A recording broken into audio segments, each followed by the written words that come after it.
ಶ್ರೀಗುರುಭ್ಯೋ ನಮಃ. ಹರಿ ಓಂ. ಶುದ್ಧಾನಂದೋ ಸಂವಿದ್ಯುತಿಪದಬಹುಲೌದಾರ್ಯವೀರ್ಯಾದಿದೇಹಂ ಚಿಂತಾ ಸಂತಾಪಲೇಪೋದ್ಭವಂ ಖರಾಶೇಷದೋಷಾತಿದೂರಂ ಸದ್ಭಿರ್ವೈರಾಗ್ಯಭಕ್ತಿಶ್ರುತಿಮತಿನಿಯತಜ್ಞಾನಜಜ್ಞಾನಯೋಗಾತ್ ಗಮ್ಯಂ ವಂದೇ ಮುಕುಂದಾದಿತಮಮಲಮಲಂ ಬ್ರಹ್ಮವೇದಾಂತವೇದ್ಯಂ ನಾರಾಯಣಂ ಸುರಗುರುಂ ಜಗದೇಕನಾಥಂ ಭಕ್ತಪ್ರಿಯಂ ಸಕಲಲೋಕನಮಸ್ಕೃತಂ ಚ ತ್ರೈಗುಣ್ಯವರ್ಜಿತಮಜಂ ವಿಭುಮಾದ್ಯಮೀಶಂ ವಂದೇ ಭವದ್ನಮಮದಾಸುರಸಿದ್ಧವಂದ್ಯಂ ನಾರಾಯಣಾಯ ಪರಿಪೂರ್ಣಗುಣಾರ್ಣವಾಯ ವಿಶ್ವೋದಯಸ್ಥಿತಿಲಯೋ ನಿಯತಿಪ್ರದಾಯ ಜ್ಞಾನಪ್ರದಾಯ ವಿಬುಧಾಸುರಸೌಖ್ಯದುಃಖಸತ್ಕಾರಣಾಯ ವಿತತಾಯ ನಮೋ ನಮಸ್ತೆ. ಅಬ್ರಹ್ಮಂ ಭಂಗರಹಿತಂ ಅಚಲಂ ವಿಮಲಂ ಸದಾ ಆನಂದತೀರ್ಥಮತುಳಂ ಭಜೆ ತಾಪತ್ರಯಾಪಹಂ ಮೋಹೋಪಿ ಯತ್ಪ್ರಸಾದೇನ ಮುಕುಂದಶಯನಾಯತೆ ರಾಜರಾಜಾಯತೆ ರಿಕ್ತೋ ರಾಘವೇಂದ್ರಂ ತಮಾಶ್ರಯೇ. ಶ್ರೀ ಹರಿವಾಯು ಗುರುಗಳ ಚರಣಾರವಿಂದಗಳಲ್ಲಿ ಭಕ್ತಿಪೂರ್ವಕ ಪ್ರಣಾಮಗಳನ್ನು ಅರ್ಪಿಸಿ ಮಹಾಭಾರತ ತಾತ್ಪರ್ಯ ನಿರ್ಣಯದ 19ನೇ ಅಧ್ಯಾಯವನ್ನು ನಿನ್ನೆ ನಾವು ಕೆಲವು ಶ್ಲೋಕಗಳಲ್ಲಿ ಚಿಂತನೆ ಮಾಡ್ತಾ ಬಂದ್ವಿ. ವಾಸ್ತವಿಕವಾಗಿ ಪ್ರವಚನದ ಸರಣಿಯಲ್ಲಿ 20ನೇ ಅಧ್ಯಾಯದ ಶ್ಲೋಕಗಳ ಅನುಸಂಧಾನ ಮಾಡಬೇಕಾಗಿತ್ತು. ಮಹಾಭಾರತ ತಾತ್ಪರ್ಯ ನಿರ್ಣಯ ಅಂದಾಗ ಯಾವ ಶ್ಲೋಕ ಅನುಸಂಧಾನ ಮಾಡಿದರೂ ಕೂಡ ಅಪೂರ್ವನೇ ವಿಶೇಷನೇ ಅನುಸಂಧೇಯವಾದ ತತ್ವಗಳು ಇದ್ದೇ ಇರ್ತಾರೆ. ಹಾಗಾಗಿ ನಿನ್ನೆ ಪ್ರವಚನ ಮಾಡಿದ್ದೇನು ವ್ಯರ್ಥ ಅಲ್ಲ. ಅದು ಭೀಮಸೇನನ ಕಥೆ ಬಂತು, ಭೀಮಸೇನನ ಮಹಿಮೆ ವರ್ಣನೆ ಆಯಿತು, ಚೆನ್ನಾಗಿ ಚಿಂತನೆಗೆ ಬಂತು. ಆಮೇಲೆ ಭೀಮಸೇನ ಕಾಮ್ಯಕ ವನಕ್ಕೆ ಅಂತ ಬಂದ, ಪಾಂಡವರಿಗೆಲ್ಲ ನೀರು ಉಣಿಸಿದ, ನೀರು ಕುಡಿಸಿದ, ವಿಶ್ರಾಂತಿ ಪಡೆಯೋ ಹಾಗೆ ಮಾಡಿದ, ರಕ್ಷಕನಾಗಿ ನಿಂತ ಅಂತ ಒಳ್ಳೆ ಘಟ್ಟಕ್ಕೆ ನಿಂತಿದೆ. ಸರಣಿಗೆ ಅನುಸಾರವಾಗಿ ಇವತ್ತು 20ನೇ ಅಧ್ಯಾಯದ ಹಿಂದೆ ನಿಲ್ಲಿಸಿದಂಥ ಉಪನ್ಯಾಸದ ಮುಂದುವರೆದ ಭಾಗವನ್ನು ಚಿಂತನೆ ಮಾಡಿಸ್ತಾ ಇದ್ದೇನೆ. ಕೇಳಿದ ಕಥೆ ಶಮಂತಕ ಉಪಾಖ್ಯಾನ. ಶಮಂತಕ ಮಣಿ ಅಂದರೆ ಸಾಧಾರಣ ಏನಲ್ಲ, 8 ಭಾಗದಷ್ಟು ಬಂಗಾರ ಸುರಿಸ್ತಾ ಇದ್ದಂಥ ಮಣಿ. ಆ ಮಣಿ ಇದೆ ಅಂದರೆ ಇಂತಿಷ್ಟು ಯೋಜನದಲ್ಲಿ ರೋಗ ರುಜಿನಗಳೇ ಬರ್ತಿರಲಿಲ್ಲ ಅಂತ. ಅಷ್ಟು ಪ್ರಸಿದ್ಧವಾದಂಥ ಮಣಿಯದು. ಬಂಗಾರ ಸುರಿಸ್ತಾ ಇದೆ, ರೋಗ ರುಜಿನಗಳು ಬರ್ತಾ ಇಲ್ಲ, ಮಳೆ ಬೆಳೆ ಕಾಲ ಕಾಲಕ್ಕೆ ಆ ಮಣಿಯ ಪ್ರಭಾವದಿಂದ ಆಗ್ತದೆ. ಇಷ್ಟೆಲ್ಲ ಪ್ರಭಾವ ಇರುವಾಗ ಆ ಮಣಿಯ ಬಗ್ಗೆ ಆಸೆ ಹುಟ್ಟದೇ ಇರ್ತದ. ಅದರ ಪ್ರಭಾವ ಕೇಳಿದಾಗ ನಮಗೆ ಅನ್ನಿಸ್ತದೆ ಒಂದ್ಸಲಿ, ಇಂಥ ಮಣಿ ನಮ್ಮ ಮನೆಯಲ್ಲಿದ್ದರೆ ಚೆನ್ನಾಗಿರ್ತದೆ ಅಂತ ಅನ್ನಿಸ್ತದೆ, ತಪ್ಪೇನಲ್ಲ. ಅದೇ ರೀತಿ ಅಭಿಪ್ರಾಯ ಆ ಮಣಿಯ ಬಗ್ಗೆ ಅಕ್ರೂರನಿಗೂ ಇತ್ತು. ಆ ಮಣಿಯನ್ನು ಅಕ್ರೂರ ತಂದು ಅಂತ ಮಾಡ್ಕೊಂಡಿದ್ದ. ಆದರೆ ಶತಧನ್ವ ಅಂತ ಒಬ್ಬ ಇದ್ದಂತೆ ಹಿಂದೆ ಅಸುರ. ಆ ಮಣಿನ ಕಳ್ಳತನ ಮಾಡುವ ನೆಪದಲ್ಲಿ ಸತ್ರಾಜಿತನನ್ನು ಕೊಂದು ತಾನು ಮಣಿಯನ್ನು ಅಪಹರಿಸ್ಕೊಂಡು ಹೋದ ಅಂತ ಕಥೆ ಬಂತು. ಕೃಷ್ಣ ಶತಧನ್ವನನ್ನು ಅಟ್ಟಿಸ್ಕೊಂಡು ಹೊರಟಂತು. ಶ್ರೀಕೃಷ್ಣ ಪರಮಾತ್ಮನಿಗೆ ಹಸ್ತಿನಾವತಿಯಲ್ಲಿದ್ದಾಗ ವಿಷಯ ಮುಟ್ಟಿತು. ಸತ್ರಾಜಿತನನ್ನು ಮಣಿಯ ಕಾರಣಕ್ಕಾಗಿ ಶತಧನ್ವ ಕೊಂದಾಕಿದ ಅಂತ. ಕೃಷ್ಣ ಆ ಶತಧನ್ವನನ್ನೇ ಒಂದು ಕೈ ನೋಡ್ತೇನೆ ಅಂತ ಅಟ್ಟಿಸ್ಕೊಂಡು ಹೊರಟ. ಸಂಸ್ಕೃತದಲ್ಲಿ ಶತಪದಕ್ಕೆ ಬಹಳ ಅಂತನೂ ಅರ್ಥವೂ ಇರೋದ್ರಿಂದ ಬಹುದೂರ ಕೃಷ್ಣ ಅಸುರನನ್ನು ಅಟ್ಟಿಸ್ಕೊಂಡು ಹೋಗಿ ಅವನನ್ನು ಅವನ ಹೆಸರು ಸಾರ್ಥಕ ಆಯಿತು, ಶತಧನ್ವ. ಕೊನೆಗೆ ಆ ಮಣಿಯ ಬಗ್ಗೆ ಬಲರಾಮನು ಕೂಡ ಶ್ರೀಕೃಷ್ಣನೇ ಇದನ್ನು ಕಳ್ತನ ಮಾಡಿದ್ದಾನೆ ಅಂತ ಅಪವಾದ ಹಾಕ್ತಿದ್ದಂತೆ. ನೋಡಿ, ಒಂದು ಶ್ರೀಮಂತಿಕೆಯನ್ನು ಕೊಡುವ ಮಣಿ ಇದ್ದರೆ ಎಷ್ಟೆಲ್ಲ ಕೆಲಸ ಮಾಡ್ತದೆ ಅಂತಂದಿಕ್ಕೂ ಈ ಚರಿತ್ರೆ. ಸ್ವತಃ ಬಲರಾಮನು ಕೃಷ್ಣನ ಬಗ್ಗೆ ಈ ವಿಷಯದಲ್ಲಿ ಸಂಶಯ ಪಟ್ಬಿಟ್ಟಂತೆ, ಕೃಷ್ಣನೇ ಈ ಮಣಿ ಕಳ್ತನ ಮಾಡಿದ್ದಾನೆ ಅಂತ. ಈ ಚರಿತ್ರೆ ಹೇಳುವಾಗ ನಾನಾ ಸಂದೇಶಗಳನ್ನು ಕೊಡ್ತದೆ.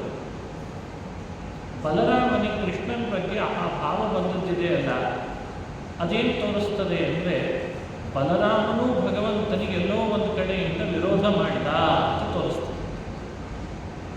ಅದರಿಂದ ತಿಳಿತದೆ ತತ್ವ. ಯಾರು ಹಾಗಾದರೆ ಮಹಾಭಾರತ ಕಾಲದಲ್ಲಿ ಕೃಷ್ಣನಿಗೆ ವಿರೋಧನೇ ಮಾಡದೇ ಇರೋರು, ಅವನ ಸಂಕಲ್ಪಕ್ಕೆ ವಿರುದ್ಧವಾಗಿ ನಡ್ಕೊಳ್ಳದೇ ಇರೋರು ಅಂತ ಯಾರು? ಭೀಮ, ದ್ರೌಪದಿ ಇಬ್ಬರೇ ಅಂತ ನಿರ್ಣಯವನ್ನು ಕೊಡ್ತಾರೆ. ಈ ಪ್ರಸಂಗವನ್ನು ಬಲರಾಮನು ಕೃಷ್ಣನ ಬಗ್ಗೆ ಒಂದು ವಿರೋಧ ಮಾಡಿದ ಪ್ರಸಂಗ ಅಂತ ಹೇಳ್ತಾರೆ. ಸರಿ, ಆ ಮಣಿ ಯಾರ ಕೈಗೆ ಬಂತು? ಕೊನೆಗೆ ಅಕ್ರೂರನ ಕೈ ಸೇರ್ತಂತೆ. ಸ್ಯಮಂತಕ ಮಣಿ ಸೇರಿದ್ದು ಅಕ್ರೂರನ ಕೈಗೆ ಅಂತ ಹೇಳ್ತಾರೆ. ಅಕ್ರೂರನ ತಾಯಿ ಹೆಸರು ಗಾಂಧಿ ಅಂತಿತ್ತಂತೆ. ಗಾಂಧಿ ಅಕ್ರೂರನ ತಾಯಿ. ಶೊಫಲ್ಕ ಅಂತ ಅವರ ತಂದೆಯ ಹೆಸರು. ಶೊಫಲ್ಕ ಹಾಗೂ ಗಾಂಧಿ ಇಬ್ಬರ ಮಧ್ಯದಲ್ಲಿ ಅವತರಿಸಿ ಬಂದವನೇ ಅಕ್ರೂರ, ಒಬ್ಬ ಗಂಧರ್ವನ ಅವತಾರ. ಈ ಅಕ್ರೂರ ತಾಯಿಯ ಗುಣವನ್ನು ಪಡ್ಕೊಂಡು ಹುಟ್ಟಿದ್ದ. ತಾಯಿಯಲ್ಲಿದ್ದಂಥ ಗುಣ ಏನು ಅಂದರೆ ಮಹಾಭಾರತ ಹೇಳ್ತದೆ, ಹರಿವಂಶದಲ್ಲಿ ಬಂದ ಅಂಶ ಇದು. ತಾಯಿ ಒಂದು ದಿನವೂ ಕೂಡ ಗೋದಾನ ಮಾಡದೆ ಇರ್ತಿರಲಿಲ್ಲ, ದಿನಾ ಗೋದಾನ ಮಾಡ್ತಿದ್ದಂತೆ. ಆ ಕಾಲದಲ್ಲಿ ದಾನ ಮಾಡಬೇಕು ಅಂದರೆ ಗೋ ಸಂಪತ್ತು ಹೆಚ್ಚಿರ್ತಿತ್ತು. ದಿನಾ ಗೋದಾನ ಮಾಡ್ತಿದ್ದದ್ದಕ್ಕೆ ಗಾಂ ದದಾತಿ ಪ್ರತಿನಿತ್ಯ ಮಿತಿ ಗಾಂಧಿ, ದಿನಾ ಗೋದಾನ ಮಾಡ್ತಿದ್ದಂತೆ. ಯಾಕಂದರೆ ಈ ಶಬ್ದ ಕೇಳಿದ್ರೆ ನಮಗಂತೂ ಬೇರೆ ಬೇರೆ ಅರ್ಥ ಒಳ್ಳೆಗೆ ಶುರುವಾಗ್ತದೆ. ಗಾಂಧಿ ಶಬ್ದ ಒಂದು ವಿಚಿತ್ರ ಅರ್ಥ ಕೊಡಲಿಕ್ಕೆ ಶುರುವಾಗಿದೆ. ಅದಲ್ಲ, ಇಲ್ಲಿ ದಿನನಿತ್ಯ ಗೋದಾನ ಮಾಡುವ ಸ್ವಭಾವ. ತಾಯಂದ್ರು ಅತಿ ಹೆಚ್ಚು ದಾನ ಮಾಡ್ತಾ ಇದ್ದರೆ ಅಲ್ಲಿ ಹುಟ್ಟುವಂಥ ಮಗು, ಆ ತಾಯಿಯಿಂದ ಹುಟ್ಟಿದ ಮಗುವಿಗೂ ಕೂಡ ದಾನದ ಬುದ್ಧಿ ಬರೋದು ಸಹಜ. ಅಕ್ರೂರನಿಗೆ ಅತಿ ಹೆಚ್ಚು ದಾನ ಮಾಡಬೇಕು, ಸತ್ಕರ್ಮ ಮಾಡಬೇಕು, ಯಜ್ಞ ಮಾಡಬೇಕು, ಯಾಗ ಮಾಡಬೇಕು ಅಂತ ಮನಸ್ಸಿನಲ್ಲಿ ಅನ್ನಿಸ್ತಾ ಇರ್ತಿತ್ತು. ದಾನ, ಯಜ್ಞ, ಯಾಗ ಮಾಡಬೇಕಾದ್ರೆ ಸಂಪತ್ತು ಬರಬೇಕಲ್ವೇ? ಸಂಪತ್ತಿಲ್ಲದೇನೆ ದಾನ ಹೇಗೆ ಮಾಡೋದು? ಸಂಪತ್ತು ಚೆನ್ನಾಗಿತ್ತು ಅಂದರೆ ದಾನ ಮಾಡಲಿಕ್ಕೆ ಶೋಭೆ. ಅದಕ್ಕೆ ಕೃಷ್ಣ ಏನು ಮಾಡಿದ, ಹೆಚ್ಚು ಸಂಪತ್ತು ಕೊಡುವ ಮಣಿ ಲೋಭಿಗಳ ಕೈಯಲ್ಲಿ ಸೇರಬಾರದು. ಬಹಳ ಲೋಭ ಮಾಡೋರಿಗೆ ಸಂಪತ್ತು ಬಂದರೆ ಏನು ಲಾಭ? ಬರೀ ಲೋಭ ಮಾಡ್ತಾ ಇರ್ತಾನೆ, ಆ ಕೈಗೆ ಸಂಪತ್ತು ಸೇರಿದ್ರೆ ಏನು ಲಾಭ? ಉಪಯೋಗ ಇಲ್ಲ.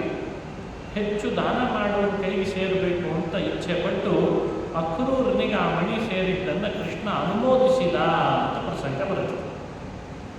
ಲಬ್ಧ್ವಾ ರತ್ನಂ ದಾನಪತಿ ಸದೈವ ಸಂದೀಕ್ಷಿತೋ ಯಜ್ಞಕರ್ಮಣ್ಯ ತಂದ್ರ. ಇದು ಭಗವತ್ಪಾದರು ಕೊಟ್ಟ ನಿರ್ಣಯ. ಲಬ್ಧ್ವಾ ರತ್ನಂ ದಾನಪತಿ ಸದೈವ ಸಂದೀಕ್ಷಿತ ಯಜ್ಞಕರ್ಮಣಿ ಅತಂದ್ರ. ಇಷ್ಟು ಒಳ್ಳೆಯ ಮಾತು. ಮನುಷ್ಯರಿಗೆ ಇವತ್ತು ಕೂಡ ಈ ಅಂಶ ಅರ್ಥ ಮಾಡಿಕೊಳ್ಳಿಕ್ಕಿದೆ. ನಾವು ಯಾರೂ ಇವತ್ತು ಧರ್ಮ ಮಾಡಬಾರ್ದು, ದಾನ ಮಾಡಬಾರ್ದು ಅಂತ ಇರೋರಲ್ಲ. ಆದರೆ ದಾನಕ್ಕೆ, ಧರ್ಮಕ್ಕೆ ಬೇಕಾದ ಆರ್ಥಿಕ ಸದೃಢತೆ ನಮ್ಮಲ್ಲಿ ಇಲ್ದಿದ್ದಾಗ ಮನುಷ್ಯ ದಾನ ಮಾಡಲಿಕ್ಕೆ ಹಿಂದೇಟು ಹಾಕ್ತಾರೆ. ಎರಡೂ ಕಾರಣ ಇದೆ, ಇಲ್ಲ ಅಂತ ಹೇಳಲ್ಲ. ಕೆಲವು ಶ್ರೀಮಂತರಿಗೆ ದಾನ ಮಾಡಬೇಕು ಅಂತ ಅನಿಸೋದೇ ಇಲ್ಲ, ಲೋಭ ಇದ್ದದ್ರಿಂದ. ಯಾರ ಹತ್ರ ಸಂಪತ್ತೇ ಇಲ್ಲ ಅವರಿಗೆ ದಾನ ಮಾಡಬೇಕು, ಯಜ್ಞ ಮಾಡಬೇಕು ಅಂತ ಅಪೇಕ್ಷೆ ಇದೆ, ಸಂಪತ್ತಿಲ್ಲ. ಅದೇನೋ ಕನ್ನಡದಲ್ಲಿ ಒಂದು ಗಾದೆ ಹೇಳ್ತಾರಲ್ಲ, ಹಲ್ಲಿದ್ದವನಿಗೆ ಕಡಲೆ ಇಲ್ಲ, ಕಡಲೆ ಯಾವಾಗ ಸಂಪಾದಿಸ್ತಿರ್ತಾನೆ ಆವಾಗ ಹಲ್ಲಿರಲ್ಲ ಅಂತ. ಸರಿಯಾದ ಗಾದೆ. ಸಂಪತ್ತಿದ್ದವನಿಗೆ ದಾನ ಮಾಡಬೇಕು ಅಂತ ಬುದ್ಧಿನೇ ಬರಲ್ಲ, ಅವನಿಗೆ ಲೋಭ ಹೆಚ್ಚಾಗಿರುತ್ತೆ. ಯಾರ ಹತ್ರ ಸಂಪತ್ತಿಲ್ಲ, ಆಸ್ತಿಕನಾಗಿದ್ದಾನೆ, ಯಜ್ಞ ಮಾಡಬೇಕು, ದಾನ ಮಾಡಬೇಕು ಅಂತ ಅನಿಸ್ತಿರ್ತದೆ, ಅವನ ಹತ್ರ ಸಂಪತ್ತೇ ಇಲ್ಲ. ಹೀಗಾದರೆ ಧರ್ಮ ರಕ್ಷಣೆ ಆಗೋದು ಹೇಗೆ? ಆರ್ಥಿಕ ಸದೃಢತೆ ಇಲ್ಲದವನಿಗೆ, ಸ್ವಾವಲಂಬಿ ಆಗದವನಿಗೆ ದಾನ ಯಜ್ಞಗಳನ್ನು ಎಷ್ಟು ಹೇಳಿದರೂ ಕೂಡ ಮಾಡುವ ಆಸೆ ಇದ್ದರೂ ಮಾಡಲಿಕ್ಕೆ ಪ್ರವೃತ್ತಿ ಹೇಗೆ ಬರಲಿಕ್ಕೆ ಸಾಧ್ಯ? ಇದರ ಬಗ್ಗೆ ಒಂದು ದೊಡ್ಡ ಆಲೋಚನೆ ಮಾಡಬೇಕು ನಮ್ಮ ಸಮಾಜ.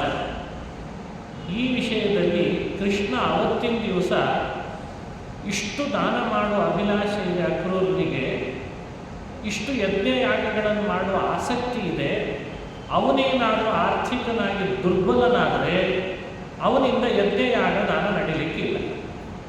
ಅಂಥವನಿಗೆ ಮನುಷ್ಯ ಪ್ರೋತ್ಸಾಹ ಕೊಡಬೇಕಂತ. ಆ ಉತ್ಸಾಹ ಇದೆ ಅಂದಾಗ ಅವನಿಗೆ ಕೊಡಬೇಕು. ಅದಕ್ಕೆ ಭಗವಾನ್ ಶ್ರೀಕೃಷ್ಣ ಅವನ ಆಸಕ್ತಿ, ಅವನಿಗಿರುವ ಅರ್ಹತೆ, ಅದಕ್ಕೆ ಅನುಗುಣವಾಗಿ ಶಮಂತಕ ಮಣಿ ಯಾರದೋ ಕೈ ಸೇರಿದರೆ ಉಪಯೋಗ ಆಗಲ್ಲ, ಅಕ್ರೂರನಂಥವನ ಕೈ ಸೇರಲಿ ಅಂತ ಅವನಿಗೆ ಕೊಡಿಸಿದ. ಇದು ದೊಡ್ಡ ಸಂದೇಶ. ಸಂದೀಕ್ಷಿತೋ, ಆಗ ಅವನೇನು ಮಾಡಿದ ಅಕ್ರೂರ, ಯಜ್ಞದಲ್ಲಿ ಅತಿ ಹೆಚ್ಚು ಆಸಕ್ತಿ ತೋರಿಬಿಟ್ಟ. ಅತಂದ್ರಿತಃ ಯಜ್ಞಕರ್ಮಣಿ ದೀಕ್ಷಿತಃ, ಆಲಸ್ಯ ತೋರದ. ಅತಂದ್ರಿತಃ ಅಂದರೆ ಆಲಸ್ಯ, ಅದು ಒಂದು ಬಹಳ ಮುಖ್ಯ. ಕೆಲವರಿಗೆ ಏನಾಗ್ತದೆ ಅಂದರೆ ಸಂಪತ್ತು ಬರಬೇಕು ಅಂತ ಮೊದಲು ಭಾರಿ ಒಳ್ಳೊಳ್ಳೆ ಕೆಲಸ ಮಾಡ್ತಾರೆ, ಅಧಿಕಾರದಲ್ಲೂ ಬರ್ತಾರೆ, ಸಂಪತ್ತು ಬಂದುಬಿಡ್ತದೆ. ಬರ್ತಾ ಮೊದಲು ಮಾಡುವಷ್ಟು ಧರ್ಮದ ಆಸಕ್ತಿ ಕಡಿಮೆ ಮಾಡಿಕೊಂಡ್ಬಿಡ್ತಾರೆ. ಯಾಕೆ ಅಂದರೆ ಹೇಗಿದ್ದರೂ ಪದವಿ ಬಂದಾಯ್ತಲ್ಲ, ಹೇಗಿದ್ದರೂ ಸಂಪತ್ತು ಬಂದಾಯ್ತಲ್ಲ, ಇನ್ನೇನು ಮಾಡೋದು ಅಂತ. ಆದರೆ ಅಕ್ರೂರ ಹಾಗೆ ಮಾಡಲಿಲ್ಲ. ಸಂಪತ್ತು ಬರ್ತಾ ಇದೆ ಎಂದಾಗ ಮತ್ತಷ್ಟು ಆಲಸ್ಯ ತೊರೆದು ಉತ್ಸಾಹಿತನಾದಂತೆ ಯಜ್ಞ ಮಾಡಲಿಕ್ಕೆ. ಇದು ನಮಗೆ ಅಕ್ರೂರನಿಂದ ತಿಳಿಸ್ತಾ ಇರುವ ಒಂದು ಒಳ್ಳೆಯ ಸಂದೇಶ. ನಮಗೆ ವಯಸ್ಸಾದಾಗೆ ಕರ್ಮದಲ್ಲಿ ಉತ್ಸಾಹ ಜಾಸ್ತಿ ಆಗಬೇಕಂತ, ವಯಸ್ಸಾದಾಗ ದಾನದ ಬುದ್ಧಿ ಹೆಚ್ಚಾಗಬೇಕಂತ. ಆ ವಯಸ್ಸಾದಾಗ ಆ ಬುದ್ಧಿ ಬರಬೇಕಾದ್ರೆ ಮೊದಲನೇ ಹಂತದ ವಯಸ್ಸಿನಲ್ಲೇನೆ ಯೌವನದಲ್ಲಿ ಆಗಬೇಕಾಗುವಷ್ಟು ಸದೃಢತೆಯನ್ನು ಈಗಲೇ ತಂದುಕೊಂಡಿರಬೇಕು. ಅದು ವಿದುರ ನೀತಿಯಲ್ಲಿ ಬರ್ತದೆ.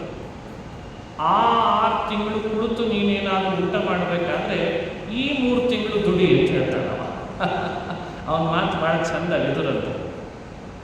ಆಗ ನೀನು ಕುಳಿತು ತಿನ್ನಬೇಕಾದ್ರೆ ಈಗ ಚೆನ್ನಾಗಿ ದುಡಿದಿರಬೇಕಂತ. ಆ ವಯಸ್ಸಿನಲ್ಲಿ ನಿನಗೆ ಉತ್ಸಾಹ ಸದೃಢತೆ ಹೆಚ್ಚಾಗಬೇಕಾದ್ರೆ ಈ ವಯಸ್ಸಿನಲ್ಲೇ ಚೆನ್ನಾಗಿ ಕಾಯಕವನ್ನು ಮಾಡಿರಬೇಕಂತ. ಹಾಗೆ ಪ್ರಕೃತದಲ್ಲಿ ಅಕ್ರೂರ ಅತಂದ್ರಿತಃ ಅಂತನೋ ಮಾತಾಡಿದ್ರಿಂದ ಯಜ್ಞ ಮಾಡಲಿಕ್ಕೆ ಆಲಸ್ಯ ತೋರದ, ಉತ್ಸಾಹ ತೋರಿದ. ಅವನು ಸಂಪತ್ತು ಸಂಪಾದಿಸಿ ಬಂದಿದೆ ಅಂತಲ್ಲ, ಮಣಿಯಿಂದ ಸಂಪತ್ತು ಬರ್ತದೆ, ಇನ್ಯಾಕೆ ಆಲಸ್ಯ ಮಾಡಬೇಕು ಅಂತಿಲ್ಲ. ಪ್ರದರ್ಶ್ಯ ಕೃಷ್ಣೋ ಹಲಿನೇ ರತ್ನಮೇತತ್ ಶಕ್ರಪ್ರಸ್ಥಂ ಪಾಂಡವ ಸ್ನೇಹತೋಗಾತ್. ಶ್ರೀಕೃಷ್ಣ ದೊಡ್ಡ ಸಭೆ ಸೇರಿಸಿ ಬಲರಾಮನನ್ನು ಕರೆಸಿ ತೋರಿಸಿದ್ದಂಥ ಅಕ್ರೂರನ್ನು ಕರೆದು, ಯಾಕಣ್ಣ ನನ್ನ ಮೇಲೆ ಅಪವಾದ ಹಾಕ್ತಾ ಇದೆಯಾ? ನಿನಗೆ ಆ ಮಣಿಯ ಬಗ್ಗೆ ಸಂಶಯ ಇದೆ ಅಲ್ಲ, ನಾನು ತಗೊಂಡಿದ್ದೀನಿ ಅಂತ. ಇಲ್ಲೇ ಇದೆ ನೋಡು ಅಕ್ರೂರ, ಹೇಳೋ ಮಾರಾಯ, ದಿನಾ ನನ್ನ ಮೇಲೆ ನಮ್ಮ ಅಣ್ಣ ಸಂಶಯ ಪಡ್ತಿದ್ದಾನೆ ಅಂತ ಹೇಳಬೇಕಂತ ಸಭೆ ಮಾಡಿ. ಯಾವಾಗ ಬಲರಾಮನಿಗೆ ಅಕ್ರೂರನ ಕಡೆ ಮಣಿ ಇದೆ ಅಂತ ಗೊತ್ತಾಯಿತು, ಬಾಯೇ ಹೊರಡಲಿಲ್ಲಂತ. ಕೆಲವರು ಹಾಗೆ ಮೊದಲು ಗೊತ್ತಿಲ್ಲದೆ ಇದ್ದಾಗ ಯಾರದೋ ಮೇಲೆ ಏನೋ ಅಪವಾದ ಹಾಕಿಬಿಡ್ತಾರೆ. ಅವನು ಸರಿ ಇಲ್ಲದೆ ಅವನು ಗೊತ್ತಿಲ್ಲ ನಿಮಗೆ ಅಂತ ಅಲ್ಲೆಲ್ಲೋ ಕಟ್ಟೆ ಮೇಲೆ ಕೂತ್ಕೊಂಡು ಹರಟೆ ಹೊಡೆದು ಬಿಟ್ಟಿರ್ತಾರೆ ಅವ್ರ ಬಗ್ಗೆ. ಅದು ಊರೆಲ್ಲ ಸುತ್ತಕೊಂಡು ಬಂದಿರ್ತದೆ ಆ ಅಪವಾದ, ಅವ್ರು ಮಾಡಿದ ಆರೋಪ ಊರೆಲ್ಲ ಸುತ್ತಕೊಂಡು ಬಂದಿರ್ತದೆ. ಆಮೇಲೆ ಗೊತ್ತಾಗ್ತದೆ ಅವರ ಹಾಗಿಲ್ಲ ಅಂತ, ಅವರ ಆ ಥರದವರ ಅಲ್ಲ ಅಂತ ಆಮೇಲೆ ಗೊತ್ತಾಗ್ತದೆ. ಗೊತ್ತಾದ ಮೇಲೆ ಬಾಯಲ್ಲಿ ಮಾತೇ ಹೊರಡಲ್ಲ. ಅಲ್ರಿ ಮತ್ತು ನೀವು ಅವತ್ತು ಹಾಗೆ ಹೇಳಿದ್ರಲ್ಲ ಅವ್ರ ಬಗ್ಗೆ ಸರಿನಾ ಅದು ಅಂತ ಕೇಳಲಿಕ್ಕೆ ಹೋದರೆ ಮಾತೇ ಬಲರಾಮನ ಸ್ಥಿತಿ ಬಹಳ ಬಹಳ ಒಳಗೊಳಗೆ ಅವನಿಗೆ ನಾಚಿಕೆ ಆಗಿಬಿಡ್ತು. ಅನ್ಯಾಯವಾಗಿ ನಾನು ಕೃಷ್ಣನ ಬಗ್ಗೆ ಅಪವಾದ ಹಾಕಿಬಿಟ್ನಲ್ಲ ಅಂತ ಪಶ್ಚಾತ್ತಾಪ ಪಟ್ಟ ಅಂತ ಪ್ರಸಂಗ ಬರ್ತದೆ. ಆಮೇಲೆ ಬಲರಾಮ ಏನು ಮಾಡಿದ, ಶಕ್ರಪ್ರಸ್ಥಂ ಪಾಂಡವ ಸ್ನೇಹತೋಗಾ, ಶ್ರೀಕೃಷ್ಣ ಪರಮಾತ್ಮ ಪಾಂಡವರ ಮೇಲಿರೋ ಸ್ನೇಹದಿಂದ ಇಂದ್ರಪ್ರಸ್ಥಕ್ಕೆ ಹೊರಟುಬಿಟ್ಟ. ಆಗಾಗ ಹೋಗ್ತಿದ್ದ, ಕಥೆ ಕೇಳ್ತಾ ಬಂದಿದ್ದೀವಿ. ಬಲರಾಮ ಅಲ್ಲಿದ್ದ ತಾನೂ ಕೂಡ ಕೃಷ್ಣನ ಜೊತೆಗೆ ಹೆಚ್ಚು ವಾಸ ಮಾಡಿದರೆ ಈಗ ಅದೇ ನೆನಪಾಗ್ತದೆ ಅಂತ ಸ್ವಲ್ಪ ಕಾಲ ಕಳಿಬೇಕು ಅಂತ ಅವನು ತೀರ್ಥಯಾತ್ರೆಗೆ ಹೋಗ್ತಾರೆ.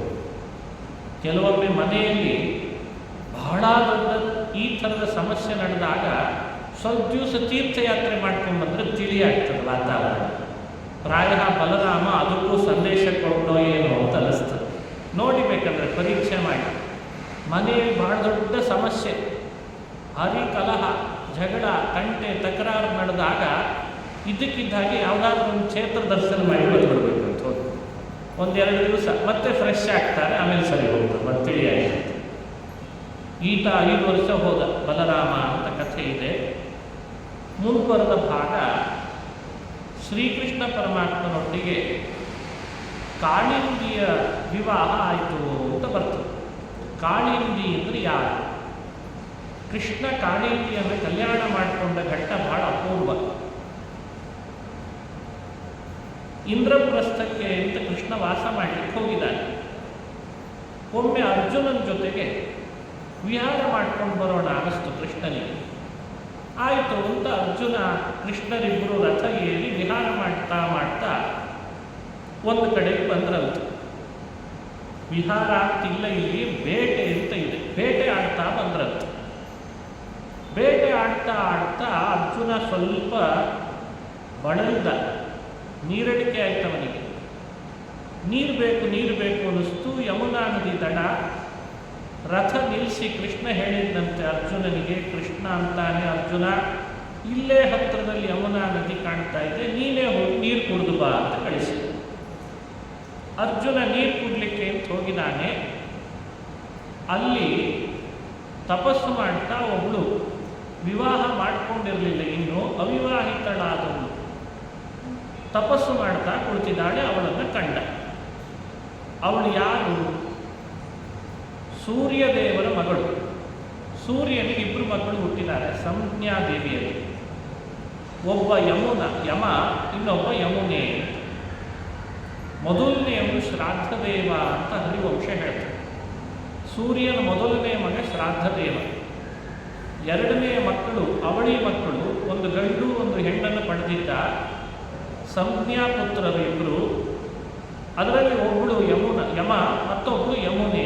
ಹಾಗಾಗಿ ಯಮ ಅಣ್ಣ ಆಗಬೇಕು, ಯಮುನೆ ತಂಗಿ ಆಗಬೇಕು. ಇನ್ನೊಬ್ಬಳು ಪತ್ನಿ ಛಾಯಾ, ಅಲ್ಲಿ ಹುಟ್ಟಿದವನು ಛಾಯಾಪುತ್ರನಾದಂಥ ಶನೈಶ್ಚರ ಅಂತ ಹರಿವಂಶ ಹೇಳ್ತಾರೆ. ಇಲ್ಲಿ ವಿವರಣೆ ಕೊಟ್ಟು ಹೇಳ್ತಾ ಇದ್ದಾರೆ. ಪುರಾಣಗಳಲ್ಲಿ ಯಮುನಿಗೆ ಮತ್ತೊಂದು ನಾಮ ಇದೆ, ಕಾಳಿಂದಿ ಅಂತ ನಾಮ. ಕಾಳಿಂದಿ ಪ್ರಾಯ ಕಪ್ಪಿದ್ದದ್ದಕ್ಕೆ ಕಾಳಿಂದಿ ಅಂತ ಕರೆಯೋದು. ಗಂಗೆ ಯಾವಾಗಲೂ ಬೆಳ್ಳಗಿದ್ದಾಳೆ, ಯಮುನೆ ಯಾವಾಗಲೂ ಕಪ್ಪಿದ್ದಾಳೆ ಅಂತ ಅಭಿಪ್ರಾಯ. ಕಾಳಿಂದಿ ಎನ್ನುವ ಪದವನ್ನೇ ಪ್ರಯೋಗ ಮಾಡ್ತಾರೆ, ಪರಿಚಯವನ್ನು ಮಾಡಿಸ್ತಾರೆ ಮಹಾನುಭಾವರು. ಸಾ ಸೂರ್ಯಪುತ್ರಿ ಯಮುನಾನುಜಾತ ತಪಶ್ಚರಂತಿ ವಿಷ್ಣುಪತ್ನಿ ತ್ವಕಾಮ. ಅವಳಿಗೆ ಆಸೆ, ಸೂರ್ಯನ ಮಗಳಾಗಿ ಹುಟ್ಟಿ ಯಮನ ತಂಗಿಯಾದಂಥ ಯಮುನೆ ಕಾಳಿಂದಿ ವಿಷ್ಣು ಪತ್ನಿತ್ವ ಕಾಮ ತಪಶ್ಚರಂತಿ. ನಾನು ವಿಷ್ಣು ಪತ್ನಿ ಆಗಬೇಕು ಅಂತ ತಪಸ್ಸು ಮಾಡ್ತಾ ಕೂತಿದ್ಲಂತೆ. ಅರ್ಜುನ ಬಂದ. ಅರ್ಜುನ ಅದೇ ಸಮಯಕ್ಕೆ ನೀರು ಕುಡಿಬೇಕು ಅಂತ ಬಂದಿದ್ದಾನೆ. ನೀರು ಕುಡಿಲಿಕ್ಕೆ ಹೋಗುವಾಗ ಇವಳನ್ನು ಕಂಡ. ಯಾರು ನೀನು ಅಂತ ಕೇಳಿದ. ಯಾರ್ಯಾರೂ ಇಲ್ಲ ಸುತ್ತಲೂ, ಒಬ್ಬಂಟಿಗಳಾಗಿ ತಪಸ್ಸು ಮಾಡ್ತಾ ಇದ್ದಾಳೆ. ಅರ್ಜುನ ನೀರಡಿಕೆ ಆಗಿದೆ ಅಂತ ದಡಕ್ಕೆ ಬಂದಿದ್ದಾನೆ. ಕೇಳಿದ ಅವನು, ಯಾರು ನೀನು? ನಾನು ಯಮುನೆ ಅಂತಂದು. ಕಾಳಿಂದಿ. ನೀನು ಯಾರು? ನಾನು ಅರ್ಜುನ. ಹೇಗಿದ್ದರೂ ನಿನ್ನ ಸ್ನೇಹಿತ ಅಲ್ವೇ ಕೃಷ್ಣ, ನನಗೆ ಅವನೊಟ್ಟಿಗೆ ಮದುವೆ ಮಾಡಿಸೋದಾದರೆ ನೀರು ಕೊಡ್ತೇನೆ ಅಂತಂದಂತೆ. ಆ ಕೃಷ್ಣನೊಟ್ಟಿಗೆ ಮದುವೆ. ಅರ್ಜುನನಿಗಷ್ಟು ದೃಢತೆ ಇತ್ತು. ನಾನು ಹೇಳಿದರೆ ಕೃಷ್ಣ ಕೇಳಲ್ಲ, ನಾನು ಹೇಳಿದರೆ ಕೃಷ್ಣ ಮಾತು ನಡೆಸಲ್ಲ ಅಂತಿಲ್ಲ. ಅವನಿಗಷ್ಟು ಸಖ್ಯದ ಮೇಲೆ ಭರವಸೆ ಇತ್ತು. ಆಯಿತು ಅಂತ ಹೇಳಿಬಿಟ್ಟೆ. ನೀರು ಕೊಟ್ಟಲು, ನೀರು ಕುಡ್ದ. ನೀರಡಿಕೆ ಆದದ್ದು ತಣಿತು. ಅವಳನ್ನು ಕರೆದುಕೊಂಡು ಬಂದಂತೆ. ಕೃಷ್ಣ, ನನ್ನ ನಿನ್ನ ಸ್ನೇಹ ಎಷ್ಟು ದೊಡ್ಡದು, ಸ್ನೇಹಕ್ಕೆ ಬೆಲೆ ಕಟ್ಟಲಿಕ್ಕೆ ಆಗ್ತದ? ನನ್ನ ನಿನ್ನ ಸ್ನೇಹಕ್ಕೆ ಗಟ್ಟಿಯಾಗಿದೆ, ಅದಕ್ಕೆ ಬೆಲೆನೇ ಇಲ್ಲ, ಬೆಲೆ ಕಟ್ಟಲಿಕ್ಕೇ ಇಲ್ಲ. ನನ್ನ ಮಾತು ನಡೆಸ್ಕೊಡ್ತೀಯ? ಏನು ಹೇಳು ಅಂತ ಹಿಂದೆ ನಿಂತಿದ್ದಾಳೆ ಕಾಳಿಂದಿ. ನಿನ್ನನ್ನೇ ವಿವಾಹ ಮಾಡಿಕೊಳ್ಬೇಕು ಅಂತ ತಪಸ್ಸು ಮಾಡ್ತಾ ಇದ್ದು, ಇವತ್ತು ನೀರು ಕೊಟ್ಟು ನನ್ನನ್ನು ನೀರಡಿಕೆ ತಣಿಸ್ಕೊಟ್ಲು, ಮಾತು ಕೊಟ್ಟಿದ್ದೇನೆ, ನೀನು ವಿವಾಹ ಮಾಡಿಸ್ತೀನಿ ನಿನ್ನ ಜೊತೆಗೆ ಅಂತ ಮಾಡ್ಕೋ ಅಂತಂದ. ಆಯಿತು ಅಂತ ಕೃಷ್ಣ ಅವಳನ್ನು ವಿವಾಹ ಮಾಡಿಕೊಂಡ ಅಂತ ಕಥೆ, ಪ್ರಸಿದ್ಧವಾದ ಕಥೆ. ತಿಳಿದುಕೊಳ್ಬೇಕಾದ ಸಂದೇಶ ಏನು? ಯಮುನೆಯಲ್ಲಿ ಲಕ್ಷ್ಮೀದೇವಿಯ ಸನ್ನಿಧಾನ ಬಂದಿತ್ತಂತೆ. ಆಧ್ಯಾತ್ಮಿಕವಾಗಿ ಈ ಕಥೆಗಳನ್ನು ಅನುಸಂಧಾನ ಮಾಡಬೇಕಾದ್ರೆ ಹೀಗೆ. ಕೃಷ್ಣನ ಪತ್ನಿಯರು 6 ಜನ ಷಣ್ಮಹಿಷಿಯರು ಅಂತ ಪ್ರಸಿದ್ಧ. ಲೋಕದಲ್ಲಿ ಅಪಾರ್ಥ ಆಗಿದೆ ಅವರ ಬಗ್ಗೆ. ಆದರೆ ಸರಿಯಾದ ನಿರ್ಣಯವನ್ನು ಈ ಗ್ರಂಥದಲ್ಲಿ ಕೊಡ್ತಾರೆ ಭಗವತ್ಪಾದರು. ಹಿಂದೆ ಕೇಳಿದಂತೆ ಸತ್ಯಭಾಮ ಪರಿಣಯ, ಅದಕ್ಕಿಂತ ಮೊದಲು ಜಾಂಬವತಿ ಪರಿಣಯ, ಅದಕ್ಕಿಂತ ಮೊದಲು ರುಕ್ಮಿಣಿ ಪರಿಣಯ. ರುಕ್ಮಿಣಿ, ಜಾಂಬವತಿ, ಸತ್ಯಭಾಮ ಈ ಪರಿಣಯಗಳನ್ನು ಚೆನ್ನಾಗಿ ನಾವು ತಾತ್ವಿಕವಾಗಿ ತಿಳಿದುಕೊಳ್ಬೇಕಾಗಿದೆ. ಬಹುಪತ್ನಿಯರನ್ನು ವಿವಾಹ ಮಾಡಿಕೊಂಡ ಕೃಷ್ಣನ ಬಗ್ಗೆ, ಅವನ ವ್ಯಕ್ತಿತ್ವದ ಬಗ್ಗೆ ತಪ್ಪಾಗಿ ಅರ್ಥೈಸಿಕೊಳ್ಳುವುದು ಬಹಳ ಆಗಿದ್ದಾರೆ ಇತ್ತೀಚೆಗೆ. ಮೊದಲು ಇತ್ತು, ಈಗಲೂ ಜಾಸ್ತಿ ಆಗಿದ್ದಾರೆ. ಈ ಪರಿಣಯಗಳಲ್ಲಿ ವಿಶೇಷತೆ ಏನು? ರುಕ್ಮಿಣಿ ಶ್ರೀರೂಪಳಾದ ಲಕ್ಷ್ಮಿ ಅಂತ ಭಾವಿಸಬೇಕು. ಶ್ರೀರೂಪ, ಶ್ರೀ ಅಂತ ಲಕ್ಷ್ಮಿಯ 3 ರೂಪಗಳು, ಶ್ರೀ, ಭೂ, ದುರ್ಗಾ ಅಂತ. ರುಕ್ಮಿಣಿ ಅಂದರೆ ಶ್ರೀರೂಪ, ಸತ್ಯಭಾಮೆ ಭೂರೂಪ, ಸಾಕ್ಷಾತ್ ಲಕ್ಷ್ಮಿನೇ. ಆದ್ದರಿಂದ ಅವರಲ್ಲಿ ಭೇದ ಚಿಂತಿಸೋ ಪ್ರಸಂಗ ಇಲ್ಲೇ ಇಲ್ಲ. ಆದರೆ ಜಾಂಬವತಿಯಿಂದ ಆರಂಭಿಸಿ ಉಳಿದ 6 ಜನ ಮಹಿಷಿಯರನ್ನು ಹೇಳ್ತಾರೆ, ಅವರು ಯಾರೂ ಸಾಕ್ಷಾತ್ ಲಕ್ಷ್ಮಿ ಅಲ್ಲ. ಪುರಾಣದ ಮಾತುಗಳು ಅವರು ಲಕ್ಷ್ಮಿಯೋ ಎಂಬಂತೆ ವರ್ಣನೆ ಮಾಡ್ತದೆ. ಆದರೆ ಲಕ್ಷ್ಮಿಯ ಆವೇಶ ಮಾತ್ರ ಅಂತ ಭಾವಿಸಬೇಕು. 6ರಲ್ಲಿ ಒಬ್ಬಳಲ್ಲಿ ವಿಶೇಷ ಆವೇಶ ಅಂತೆ, 5ರಲ್ಲಿ ಮತ್ತೆ ಅಷ್ಟಕ್ಕಷ್ಟೇ ಇರುತ್ತೆ. ಅದನ್ನು ಅನುಸಂಧಾನ ಮಾಡಬೇಕು. ಜಾಂಬವತಿಯಲ್ಲಿ ಮಾತ್ರ ವಿಶೇಷ ಆವೇಶ ಅಂತ. ಹಾಗಾಗಿ 6ರಲ್ಲಿ ಜಾಂಬವತಿಯನ್ನು ವಿಶೇಷ ಅಂತ ಪರಿಗಣಿಸ್ತಾರೆ. ಕಕ್ಷೆಯಲ್ಲಿ ಅವಳು ಲಕ್ಷ್ಮೀ ವಿಶೇಷ ಆವೇಶ ಇದ್ದಾಗ ಪಾರ್ವತಿಗಿಂತ ಸ್ವಲ್ಪ ಮೇಲಾಗಿ ಅನುಸಂಧಾನಕ್ಕೆ ಬರ್ತಾಳೆ. ಲಕ್ಷ್ಮೀ ವಿಶೇಷತೆ ಇಲ್ಲದಿದ್ದಾಗ ಪಾರ್ವತಿಗಿಂತ ಕಡಿಮೆ ಆಗ್ತಾಳೆ ಅಂತ ಚಿಂತನೆ ಮಾಡಬೇಕು ಅಂತ ಪದ್ಧತಿ.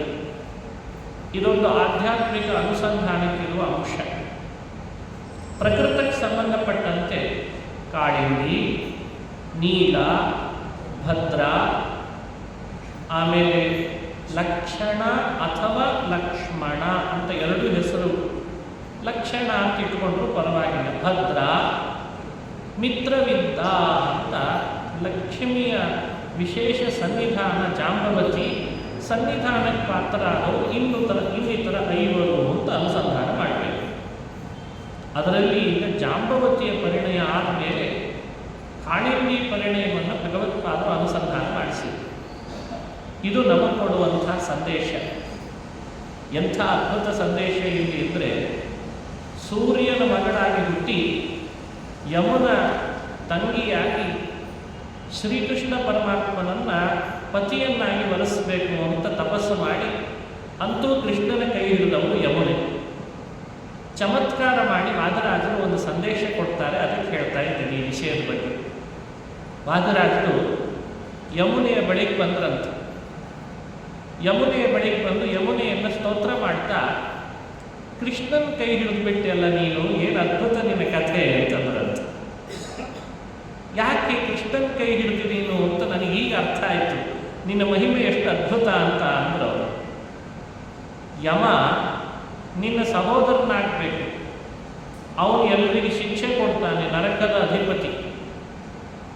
ನಿನ್ನನ್ನು ಯಾರು ಆರಾಧಿಸ್ತಾರೆ ಯಮುನೆ ಕಾಳಿಂದಿ, ಯಾವತ್ತೂ ನೀನು ಅವರ ತವ್ರ ಮನೆಗೆ ಕಳಿಸಲ್ಲ, ಅವರನ್ನ ಗಂಡನ ಮನೆಗೆ ಕಳಿಸ್ತೀವಿ ಅಂತ ಇದರಿಂದ ಅರ್ಥ ಆಗ್ತದೆ ಅಂತ ಚಮತ್ಕಾರ ಮಾಡಿದ್ರು ಅವರು.